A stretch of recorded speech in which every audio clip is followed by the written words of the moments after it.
Cruce ideal con pardo suizo, para producir en el trópico bajo. De las razas europeas, la raza pardo suizo es la de mejor adaptación a las condiciones difíciles del trópico húmedo, seco y prolongados periodos de verano. Esta característica se debe a que esta raza comparte muchas características del ganado cebú, teniendo la opción el ganadero de poder realizar cruces con la visión de mejorar genéticamente las características del hato ganadero y poder alcanzar los parámetros productivos y al mismo tiempo obteniendo animales rentables y funcionales. El primer cruce es fundamental especialmente donde los manejos de los hatos son tradicionales con pastos y los bovinos soportan el invierno y verano, razón por la cual hay que hacer uso de genética pardo suizo y evitar utilizar bovinos de los que se desconozca quiénes son los progenitores.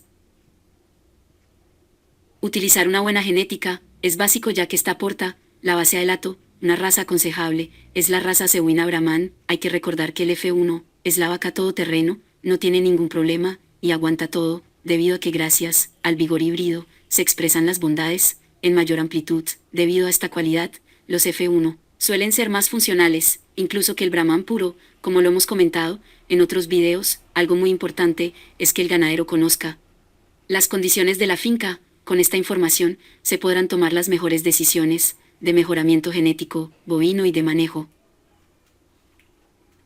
El cruce de Gucerat con pardo suizo o pardo suizo con Brahman originan animales todoterreno que se adaptan a las condiciones de los trópicos, aguantan muy bien los inviernos y veranos prolongados, adaptándose a las condiciones y conservando los niveles productivos para hacer rentable la actividad ganadera.